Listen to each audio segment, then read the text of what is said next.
शुद्ध करणं ही परधर्माचं चालू आहे.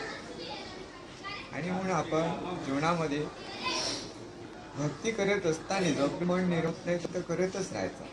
जोपर्यंत पाणी तोपर्यंत धावते, जोपर्यंत समुद्र येत. एकदा समुद्र आले की पाणी स्थिरावते. त्याचप्रमाणे धर्माच्या मार्गावर जोपर्यंत आपल्याला तो क्षण प्राप्त होत नाही तोपर्यंत सतत चालायचं, निरंतर चालायचं, निरामत चालायचं आणि निर्विषय होऊन चालायचं. संसारामध्ये संसरण करण्याची क्रिया आपण आजच नाही अनेक जन्मापासून करतो आहे. आणि म्हणून मनाला शुद्ध करण्याची क्रिया, कारण माणसाचं जीवनच पाप कर्म धुण्यासाठी आहे असं माझं म्हणजे विश्वासानं मन आहे. कारण मी ते करतो आहे आणि मला समाधान सुद्धा मिळत आहे आणि मिळणार आहे. भविष्यात खूप सारं समाधान मिळणार आहे. आणि पुण्यकर्म संचय करून पाप कर्म नष्ट करणं, पाप कर्माला धुणं आणि पुण्यकर्माला एकदम उज्ज्वल प्रांजल स्वच्छ करून त्याचं दर्शन करणं. तुझे दर्शन म्हणजे ध्यान. आत्मरंगात आनंद घाण, वस्तुवर्णी पूर्णपणे तुझ्या ठाई. हे प्रत्येकाची ठाई आहे बरं. साधू संत देव धर्म मानव त्याची उद्धाराची त्याची कर्म. कारण कृत्य होना है, कृत्यता तो को प्राप्त होना है, करनेता को प्राप्त हो जाना है, करने जैसा कुछ न रह जाए. तो बस, क्योंकि इंसान ही साधु बनता है, इंसान ही भगवान बनता है, इंसान ही इंसान बनता है. लेकिन कब? जब स्वयं मन होता है, जब उनका जीवन हितोषी होता है जन समुदाय के लिए. साधु का जीवन है, हाँ, जो देने का काम करता है, देवताओं का जीवन है. इसलिए मनुष्य जीवन सार्थक हो, इसके लिए हमें केवल अपनी वाणी के कर्म पर और शरीर के कर्म पर और विशेष करके अपने मन के कर्म सुधारना. जब तक हम अपने मन के कर्मों को नहीं सुधारेंगे, क्योंकि मन मूल है, मन प्रधान है. वाणी के कर्म कहाँ से होते, शरीर के कर्म कहाँ से होते? मन में से उत्पन्न होते हैं सब. इसलिए वहाँ काबू करना आना चाहिए. वहाँ काबू करना आने के लिए हमें धर्मिष्ठ व्यक्ति के साथ जीवन यापन करना चाहिए. खुद के भीतर का धर्म जगाना पड़ेगा उसके लिए. धर्म न किसी संप्रदाय का होता है, न बौद्धों का होता है, न हिंदू का, न पारसी का, न क्रिश्चियन का, न यहूदी का, न इस्लाम का, किसी का नहीं. धर्म है. धर्म असी में धर्म की व्याख्या ही विशालता है. इस धर्म सनातन हो त्रिकाल एक सदा समान लागू होता है सब पर. Nature law is dharma. Very important. You understand?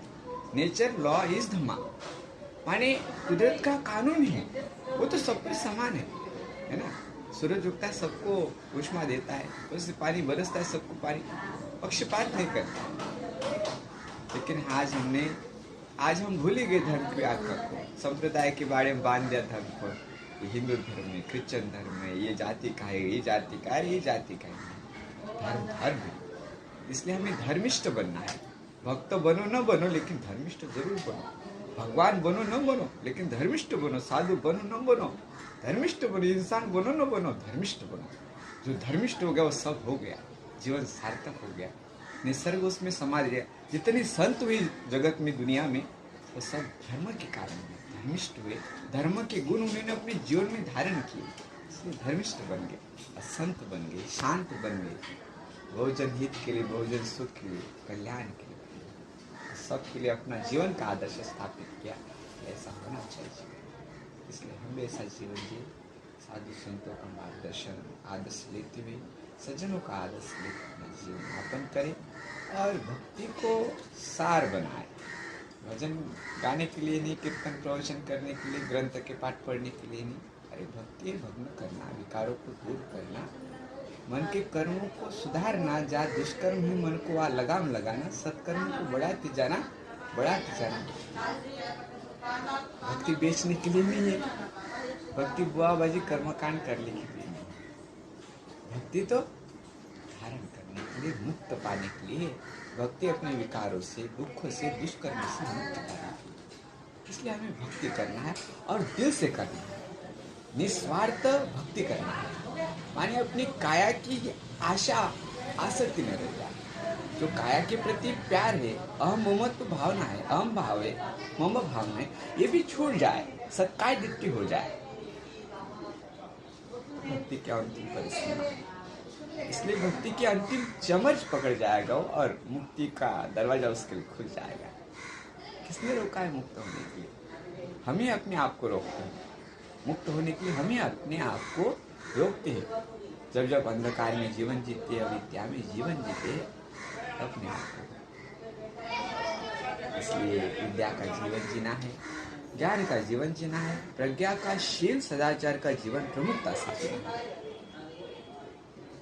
किसी को दो शब्द ज्ञान के बताना आए ना आए, लेकिन सदाचार का जीवन जीना आ जाए, जीवन से खूब मंगल हो, खूब कल्याण हो,